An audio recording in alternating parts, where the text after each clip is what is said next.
Folks, welcome to Paisa Vaisa. I'm your host Anupam Gupta, B50 on Twitter, and this is a really special episode for many reasons. First of all, we've got a policy research institution on our show for the very first time. Second, well, we're going to cover BNPL, which we have in the past, but this is going to be from the customer's perspective. A lot of insights out here, folks. You want to be listening in. My guest, Dr. Indradeep Ghosh, Executive Director of Dvara Research. Stay tuned for all of this and much more right after this short break. Hello, hello, hello. It's been another great week on the IVM Podcast Network. On Postcards from Nowhere, Utsav narrates the story of an 8-year-old Irish girl with a microscope and the hidden mental health crisis in Northern Ireland. On All Things Policy, the Takshashila folk question how lack of public transport and poor urban infrastructure affect Indian pockets. On The Longest Constitution, Priya decodes the constitutional balance between the judiciary and the parliament and also breaks down the laws around contempt of court. On Don Baika Gappa Aika, Avanti and Aparna talk about the festive season. They reminisce how festivities used to be in their childhood and the changes that have happened over a period of time. And on Cock and Bull this week, Cyrus, Vishal, Mohit and Kajol talk about the Bum Sakarwala family of Karachi and Beer Lovers Day. Once again, I'd like to remind you all, we have some amazing merchandise on the IVM Podcast website. Go to the website, ivmpodcast.com, and you can click the shop button and it will take you to our partners beyond follow. Do follow us on social media. We're IVM Podcast on Twitter, Facebook, Instagram, and LinkedIn. And please do tell a friend if you're enjoying this show. Word of mouth does help us a lot. Also, wherever you're listening to the show, give us a rating, give us a review. That is always helpful. Also, do remember to check us out on YouTube. We have a number of channels operating over there. And finally, we'd like to thank our sponsors this week, HDFC Mutual Fund, TransUnion Sibyl, Volvo XC40 Recharge, Checkpoint Software, and Smallcase. Thank you so much for making this possible. And welcome back. Dr. Ghosh, welcome to Paisa Vaisa. Thank you so much for doing this for our listeners. Thank you for having me, Anupam. Great to be here. Fantastic. Doc, so tell us about Dvara Research. That's DVARA, Dvara Research, and also about yourself, please. Sure. So, Anupam, Dvara Research is a non-profit research and policy advocacy foundation organization. And not only are we non-profit, we are also non-revenue generating, which means that we don't generate any revenue from our work.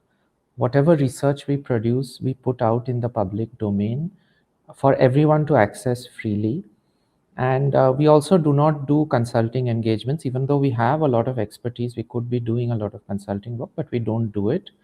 And the reason for taking this kind of approach to our work is that we are doing policy advocacy for the customer, for especially the low income, the poor customer, but really for all retail finance customers. You know, our work has implications for the full spectrum of retail finance customers because the regulator does not distinguish between retail finance and poor retail finance and middle income retail finance.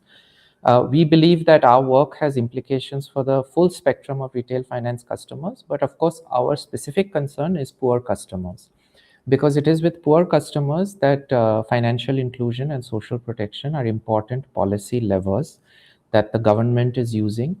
And since 2008, the model for Dvara Research has been the same model we have for the last 14 years. Remained a non-revenue generating non-profit research and policy advocacy organization. We think of ourselves as the voice of low-income households, and we advocate for their financial well-being. We are a small but very effective team. We are well known for our work in India and abroad, and we are really passionate about working in public policy, in creating change. We have engaged with all the financial markets regulators, various government ministries that function in the financial inclusion and social protection domains, like the Ministry of Electronics, Information Technology, the Ministry of Finance, etc. We respond to their regulatory and policy announcements, and we are also sometimes invited by them to contribute research on specific themes. For instance, recently, one very key contribution that Dvara Research made was to the social stock exchange. You may know that SEBI recently announced the framework for the social stock exchange. In fact, Dvara Research was the drafting team for the working group report on the social stock exchange. We sat in on all of the working group meetings, we took notes, we provided much of the research material that the working group deliberated on, and we also wrote up the report, of course, with the working group's guidance. So this is the kind of work we do. Of course, we'll get deeper into the kind of work we do. My own bio, I am trained as an economist. I have a PhD in economics from MIT. And I've worked and lived in the US for almost 2 decades. I, of course, grew up in India, but I left India at the age of 21. I worked and lived in the US for almost 2 decades. And I returned to India in 2015, so about 7 years ago, to start up a new postgraduate academy in Mumbai. And after returning to India, I got interested in policy problems in India, and I started working on those policy problems. And then I felt the need to transition out of academia. So I had been an academic for pretty much all my career. I felt a need to transition out of academia and take up more of a role that was closer to the policy making arena, but I wanted to remain in a research focused role, because research is what I'm really trained to do. And so that brought me to Dvara. I have been at Dvara in the Chennai office from 2019. So I've been with Dvara for about 3 years. Wow. I mean, kind of a.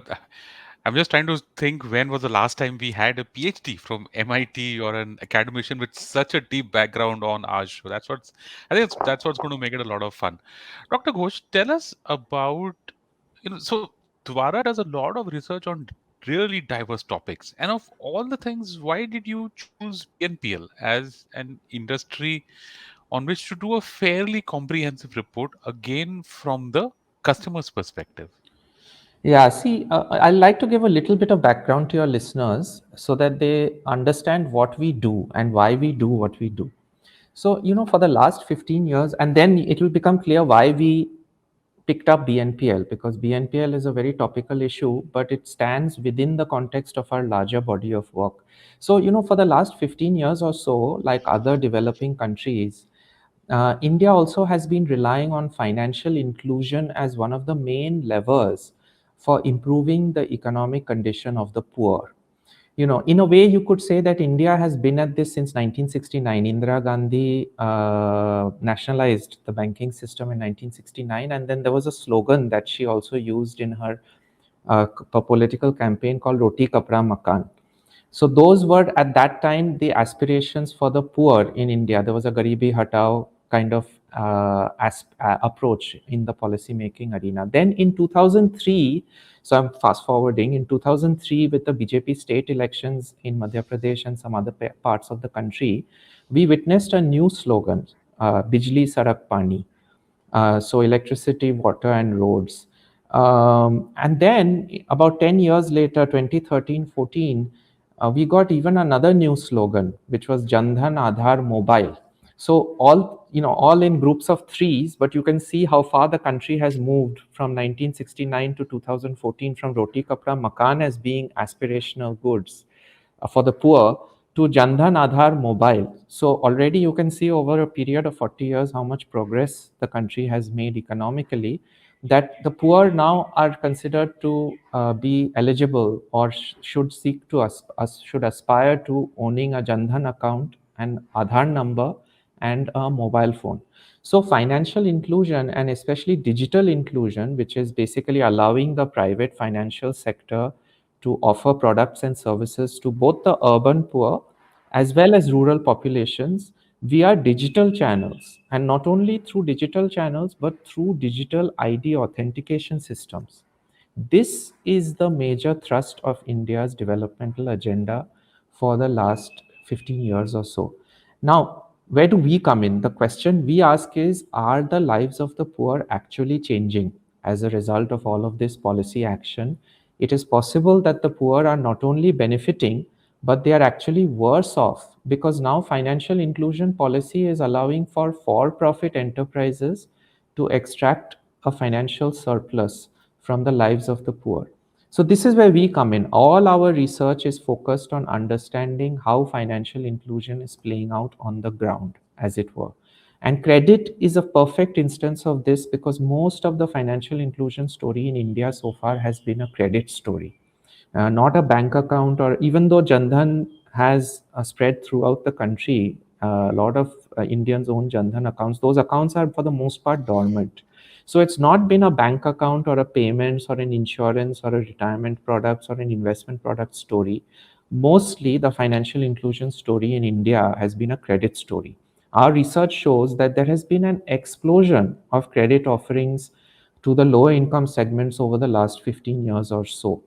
And while this has surely benefited a lot of low income households, it has also created problems. So, for example, there is a persistent condition of over indebtedness, debt distress in pockets of India. And from time to time, it bubbles to the surface. We see farmer suicides like in Andhra Pradesh in 2010, recently in Assam.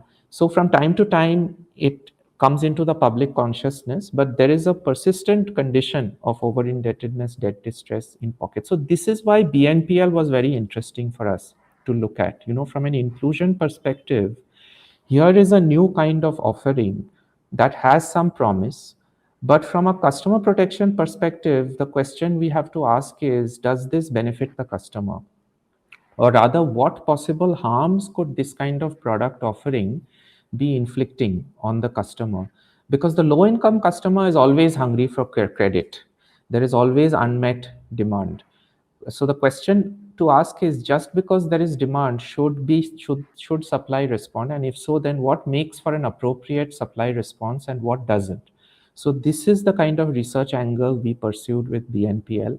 BNPL is a big industry today in India, 25 million customers in India in 2022. They are marketed as a little to no cost substitute for credit cards. There are approximately 77 million credit cards in use in India as of May 2022. So the scale of the industry, the BNPL industry, has so quickly increased that we thought that this was a very important product offering to look at and to do It research on. it is, Dr. Ghosh, because even on Paisa Vaisa, we've tried to cover a lot of different topics. We've had financial inclusion, we've had firms like Pension Box, who provide pensions for the vulnerable sections of society.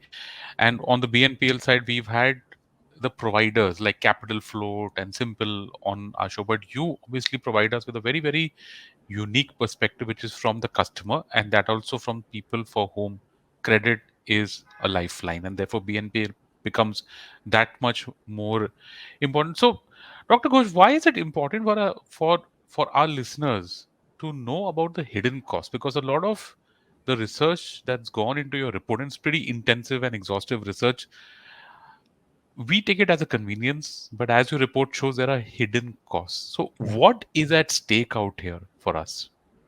Sure. Yes, we always take the customer's perspective in the research. That is what distinguishes Dvara Research from other organizations.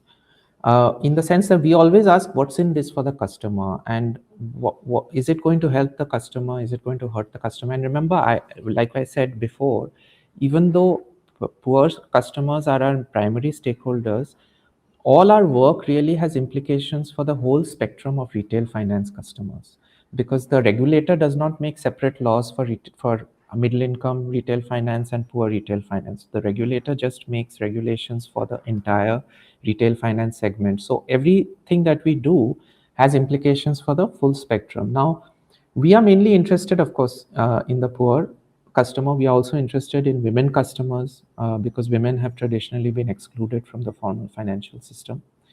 Now, with BNPL, it is very important for customers to know about the costs, monetary and otherwise, because there are two kinds of costs that BNPL products uh, uh, uh, bring to the customer. One is the monetary cost, and second is the non-monetary cost. Now, the reason it is important for customers to know about these costs is because especially poor customers are very hungry for credit, and BNPL is a very easy way to get it, right? So customers are in danger of making hasty decisions without caring to know properly what they are getting into.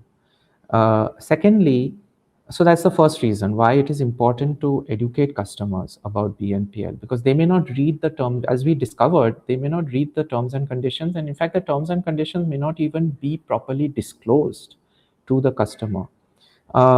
Secondly, the fact that customers are hungry for credit and that BNPL is providing that credit would not be such a bad thing if it were the case that providers were doing the right thing, which is providing the customer all of the information, insisting that the customer understand what they are getting into. But you see, on the provider side, just as on the demand side, there is a hunger for credit. On the supply side, there is a hunger for profit. So the incentive to really educate or inform the customer is often absent on the provider side. And this is why we have to do the work that we do. Through our research, we try to bring to light those vulnerabilities that customers face when they take up BNPL and similar products. See, one thing I would like to impress upon your listeners is that just because there is a demand for credit does not mean that providers should necessarily supply it, you know, because credit is always the exchange of money today against the promise of repayment later. So we have to worry about whether that repayment will actually happen. Now, you might say that, but surely providers worry about this already. Otherwise, why would they lend? But in truth, what really happens is that providers don't worry about this as much as they should, because we have seen in microfinance, for instance, there is a lot of churning of loans. What is churning of loans? Churning of loans is where customers are borrowing from one lender to repay another lender. So there is no incentive for any one provider to do really hardcore, careful credit decisioning. You know, in fact, this is a surprising fact, maybe for Mm. many of your listeners, that Sure. microcredit customers are not price elastic, meaning that they don't really care what interest rate is being charged on their loans. This microfinance providers themselves tell us that the customer doesn't really care about the interest rate. Increasing the interest rate does not turn away customers. Now, this is giving you a clue that why do customers not care how much interest rate they are paying? Because they have the ability to borrow from some other lender to repay the loan that they are taking out from one lender. So then what is, now BNPL is particularly problematic because the demand for credit is usually coming from those who will spend it on consumption purposes. So it's one thing to borrow money and create income generating opportunities with that money. So there you're borrowing, but you're borrowing it for investment purposes, and therefore you're creating the capacity to repay later on. But it's a whole other thing when you're borrowing to consume, because then you have to worry about where's the money going to come from when you have to repay. So that is, most of the BNPL demand is of that nature, and this demand is being met by a product that actually does not look like credit. The very name buy now, pay later means that, or at least it suggests that interest rate is zero. You buy today and you pay the price later, we won't charge you interest, or at least that is what the name suggests, buy now, pay later. If they had said Yeah. buy now, pay later with interest, it would have been a different thing. But they say buy now, pay later. So therefore, this is a problem that on the one side, you have people who are hungry for credit. On the other side, you have a product that does not look like credit. You know, so that's why it's important to understand the hidden costs, right? That this is actually credit. And what is at stake here, of course, is the promise of financial inclusion. Are poor customers indeed being benefited or not by this new offering? And of course, what is at stake on the supply side is the future of digital lending in India, because whether digital lenders can in fact be trusted to Mm. conduct themselves properly when they engage. Because you see, the India has scale. That is the good thing about India. So that's why so many foreign investors want to invest in India, because India Sure. has scale. But how do Sure. you get scale if you cannot win the trust and confidence of especially the poor customers? So that is what is at stake here, really. Very important, Dr. Ghosh. Thank you for that, deeply exhaustive answer. And on that note, folks, we're going to take a quick break. On the other side, we're going to talk about the report, its findings, the hidden costs, and a whole lot more on this episode of Paisa Paisa. Don't go anywhere. Previously on Varta Lab. After 3 wonderful seasons, Akash and Naveen went their separate ways in search for glory, comedy, and comedy glory. But all they found is long transit time, bureaucracy, and upset stomachs. Now, after 3 years of collecting stories and hustling, I can't mention. Bullies. There's no need to overact. Bullies. Akash and Naveen are back at the lab Let's do it. with Stories, we've got stories. They're a little bit of funny and a little bit of dissembler. You wanna hear them? It's got humans. They're sitting in a box and talking bold at what all live. And welcome back. So, Dr. Ghosh, let's go straight to the report at the crux. There's a lot of work that you've out there.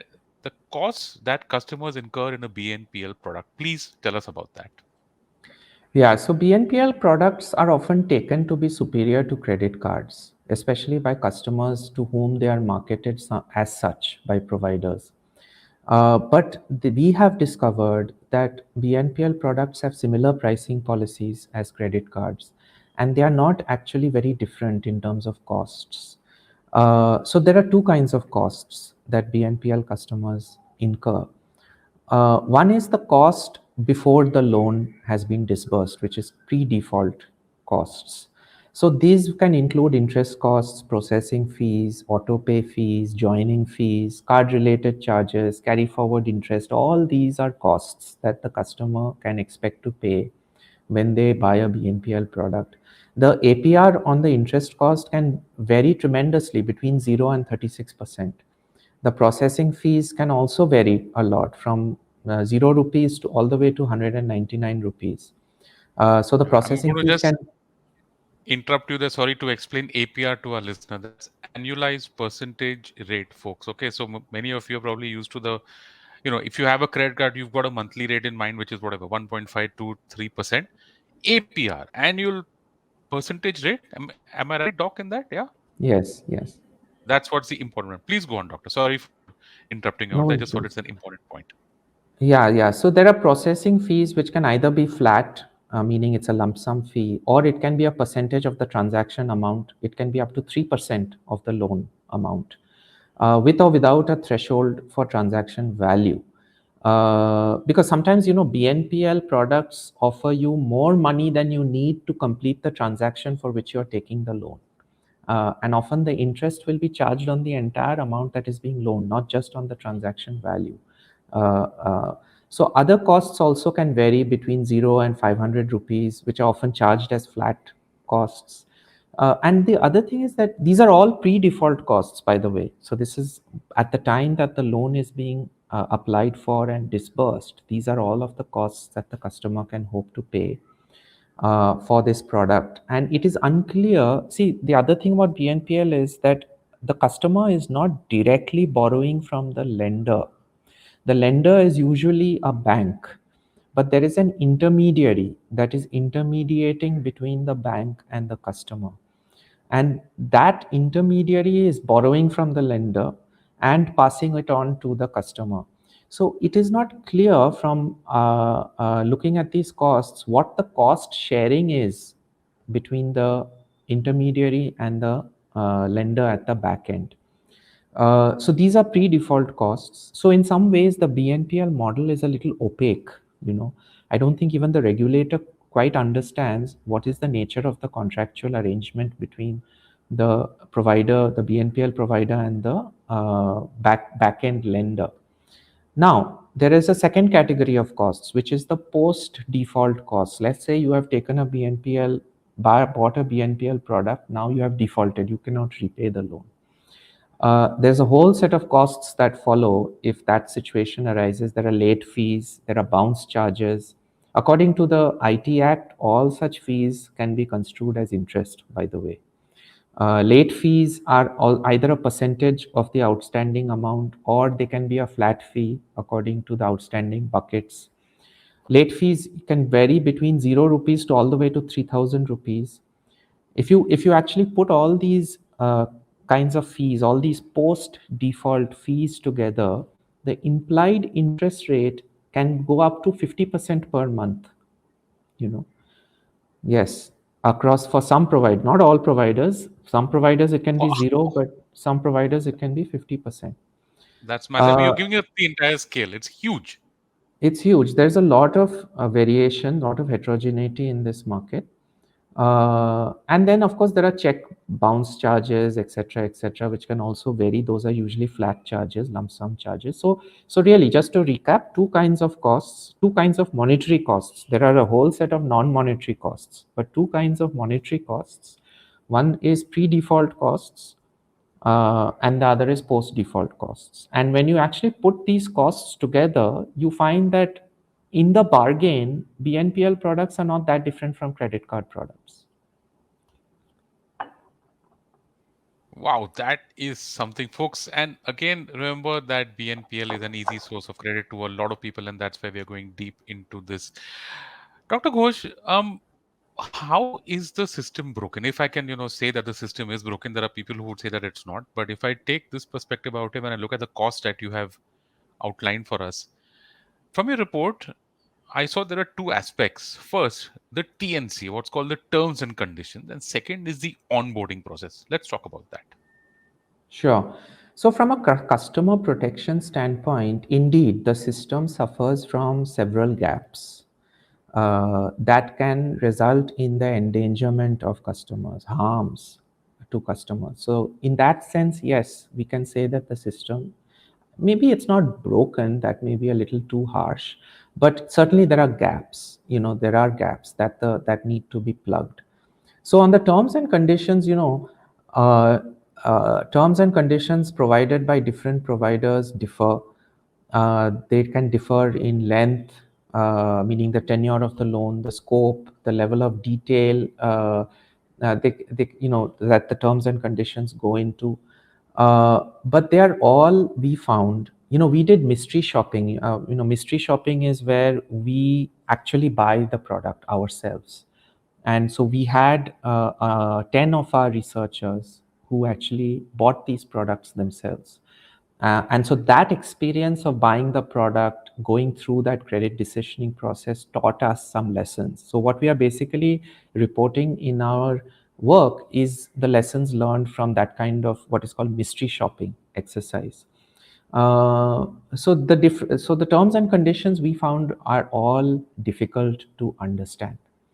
Even to us, even for us, we do research in this area, we understand finance. But even for us, those terms and conditions were quite difficult to understand. Some of the terms and conditions, because when you think of terms and conditions, you're thinking about what is the contractual arrangement between the borrower and the BNPL provider. But like I said, there is also a contractual arrangement in the back end between the BNPL provider and the lender. Those terms and conditions are not disclosed to the customer, but our proposal is that even those should be disclosed to the customer so that the customer can know what is the arrangement between the BNPL provider and the lender, so that then the customer can know what is the net arrangement between me and the lender. Now, most of those terms and conditions, back-end terms and conditions, are not disclosed. In some cases, we only found one BNPL provider. I will not take any names today, but we only found one BNPL provider who discloses these back-end terms and conditions before sanctioning the loan. And in fact, we found one BNPL provider which does not even disclose this information after sanctioning the loan. So terms and conditions are very critical because, even with all other retail finance products and services, even people like you and I probably do not always read the terms and conditions before we buy these products and services. So in the case of poor customers who are hungry for credit, this presents a definite hazard. Now, key facts and statements and important terms often are not disclosed, they're not available. If they are disclosed, they're often not properly reported, meaning that they are not reliable. Some of the BNPL providers do not disclose who the backend lender is. They don't. It's not transparent to the customer who is the ultimate lender. Uh, by the same token, if you actually look at the ultimate lenders, they do not sometimes disclose who they are tying up with on the front end. So that information is also not disclosed sometimes. Even on their websites, we went to their websites to check if they are disclosing this information. So they're certainly not. It's not being disclosed in the BNPL contract, but even it's not being disclosed on the websites of the banks. So we found that financiers, the lenders sometimes retain the right to reject applications without disclosing reasons. The burden of ensuring that this loan is actually suitable for the customer is on the customer's shoulder. So it's basically a buyer beware kind of model of customer protection. We have Dvara Research has for the last 12 years, 14 years that we have been in existence. We have always insisted that this cannot be the model of customer protection, that buyer beware model, because financial products and services are intrinsically difficult to understand and difficult to make sense of, especially for poor customers who in many cases are first time buyers. So therefore, it is not enough to put all of the burden on the customer, on the buyer. Some of the burden has to be shared by the provider, the seller. Credit reporting, we discovered that credit reporting practices are not disclosed to customers. We also found worryingly that when customers' data is being taken by these BNPL providers, there is no clear policy as to how the BNPL provider will handle this data. So data protection is an issue. Of course, in India, we don't yet have a data protection law. So that's of course at the macro level, that's a serious gap. But even at the micro level, we find that BNPL providers are not disclosing what kind of data protection protocols they have in place, and whether those data protection protocols are truly meaningful protocols.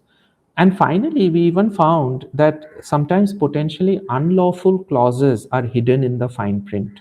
So, for instance, with one BNPL provider, we discovered that the provider was waiving away any protections against usury. Usury, as you know, is charging very, very high rates of interest, criminal rates of interest. And if you look at the fine print, you find that the provider is waiving away, any protections against that kind of activity. So these things caused us to really perk up and take notice that this is what is going on. And that's why we wrote this report, to bring attention to this industry. Of course, now the RBI has acted. You may know that in the last few weeks, the RBI has taken some strong actions. We believe that those actions are in the right direction, and many BNPL providers are in fact disciplining themselves as a result of these actions. But this was the condition of the industry when we found it. Wow, waving away the right to use. I mean, that's really something. The one thing that I noticed in your report, Dr. Ghosh, is that there's credit inclusion that happens thanks to BNPL, but with all of this, it makes credit less accessible and less affordable. Now, those two things are That's quite right. important, right? Let's That's just right. we are winding up on the episode. That just talk about this because it's very important. Maybe I don't know. Our listeners might be more tech savvy, so they can probably get this a little bit more. But for people who are not used to credit products, the promise of credit inclusion is to make it accessible and affordable. Probably that's what BNPL had in its mind when it came in, but that might not really be the case. Let's talk about that. That's true. So like I said earlier, what is at stake here? This at stake here is the promise of financial inclusion, right? So yes, on BNPL is a wonderful product if it were to work properly, because it does promise credit inclusion, especially for segments who do not have credit histories. which is very important to, as you know, that if I want to borrow, I need to have a good credit score, and I can only have a good credit score if I have a credit history. But in many cases, BNPL customers don't have good credit histories, and the promise of BNPL is precisely that despite not having good credit histories, we can still make you this loan because we are able to see what kind of transaction you're doing, and maybe your transactions history can teach us something about your credit worthiness. But what's happening is that, every opportunity to solve a problem is also, worryingly an opportunity to create new problems. So what happens is that in the scramble to actually do a good turn for poor customers, somewhere that initial intention becomes lost, and profit making and making a quick buck begins to take precedence. And now what that does ultimately, and of course it's because of that mentality that you don't, that you have all of these problems with the terms and conditions, the disclosures, the hidden costs, and all of these things, right? So how does that belie, let's say, the promise of financial inclusion? The way it does so is exactly as you pointed out, that it makes credit less accessible, less affordable, and less suitable as well for poor customers. See, suitability is very important, because suitability means that what you're selling to the poor customer should be suitable for them. Just because they are expressing a demand for it does not necessarily mean that it is suitable for them. Sometimes we want things which are very bad for us. So that suitability check also should be done by the provider. But like I said, the sometimes it is hard to expect providers to do all of that due diligence and not rack up costs that would then not allow them to make a profit in this kind of business. So I think what is at stake here is the promise of financial and digital inclusion. BNPL is not a bad product per se. Intrinsically, it's not a bad product, but a lot more cautions need to be exercised, both by the regulator and by the customer. And certainly the conduct of BNPL providers has to improve significantly if the promise of credit inclusion is to be realized. And Dr. Ghosh, what this is reminding me, the movies of the 60s and 70s, the Hindi movies, that is, Yeah. they used to feature loan sharks and money lenders as evil. Okay, I don't know if you've seen Mother India, but I Mhm. mean, the story of Mother India featured a loan for a wedding that Yeah. went on to ruin that family. When I think about that, and I think about, they seem more transparent than this. I mean, I know that they're charging a very high rate and the cost of default is definitely higher out there. But the BNPL is just a loan. And when you put in shrouds and layers and terms and conditions and all of that over that, and you've got these kind of costs for people who can afford it. Of course, it's a great thing for people who are educated. It's a great thing for people who need all that is fine. We've covered that on our podcast. But for people who are not able to understand it, I just hope that this goes, it grows better going forward, because we know that credit is needed. Financial inclusion is a big thing, of course, but credit inclusion. Any thoughts on that, Doc? I mean, No, has anything? absolutely. We are not painting BNPL providers with a broad brush. Certainly not. We are acknowledging that BNPL can be a good vehicle for credit inclusion. But as usual, in any kind of for-profit activity which also seeks to do a good turn, there is always this sort of conflation of motivations and a conflict of interest. And I think what the regulator needs to do is just make sure that this conflict of interest is not hurting customers, because if it hurts customers, it will not achieve what the good outcome will not come to pass. So certainly, I think throughout history, not just movies but books, literature, the concept of debt and loan sharks and distress has been the favorite of artists and authors and playwrights and film directors, etc. Yeah, and they also reflect reality in a certain sense. Okay, Absolutely. Dr. Ghosh, winding down this episode, you've written this report. Dvara has written this report, and there's a lot of data out there. It's publicly available. So, folks, you want to just check out the report, DVARA Research. Go on the website and download the report and have a look at it. Dr. Ghosh, any tips or advice for our listeners on how to be Yeah. careful? Yeah, certainly. So certainly, I would say, based on everything I've said so far, I think the message that should come through very clearly is be vigilant, be informed, be aware. Financial products and services typically do come with a lot of strings attached. Be educate yourself about what it is you're buying, what it is you're purchasing.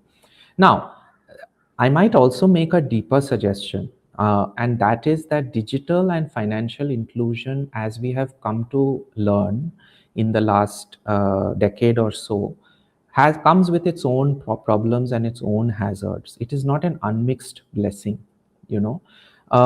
One way to bring these hazards to the attention of the regulator is to actively report your own personal stories of negative experiences with these retail finance products. So, if you are buying these retail financial products and services and you're having negative experiences, do report these negative experiences. You can obviously use social media to bring light to these negative experiences, but better still, you can actively use the grievance redress mechanisms that banks are offering and that the RBI is offering. A lot of people don't know that there are grievance redress channels that are available to them. Granted, these channels are not always very efficient and perhaps even not effective. Well, if so, then report those experiences as well. Use these grievance redress channels and report also your experience of using these grievance redress mechanisms. See, because our experience of talking to regulators and policymakers is that ultimately policymakers and regulators do want to do the right thing, but they are putting out so many fires at the same time all the time that unless they get this information from the public that okay, these are the problems, these are the grievances people are reporting, they might not actually take any action. So it is very important to get the negative experiences that customers are experiencing with retail financial products, get it on the radar of the regulators as much as possible. There are various different channels that have been created by the regulator themselves to make this possible. Use those channels, report your experiences of using those channels. And I think that is how we can all participate consciously in this advance that India is making towards digital inclusion, financial inclusion, so on. Yeah, and folks, most importantly, take care of those who are vulnerable to this. If say you've got a domestic help, you've got, I don't know, if you're an MSME or an SME person who runs a factory, you've got employees, they might not be that savvy with these products. So just keep a watch out for them. It's very important for you to guide them so that they are careful. They're also probably new to credit. They don't have a credit score and maybe they fall for a BNPL product like this. But folks, that is the wrap on this episode of Paisa Vaisa. My guest, Dr. Indradeep Ghosh, Executive Director of Dvara Research. Dr. Ghosh, thank you so much, really. Thank you so much for doing this for our listeners. You're welcome, and thank you for having me. No material on the show should be considered as financial advice. The material on the show is for informational purposes only. Please consult a financial advisor before taking any investment decision.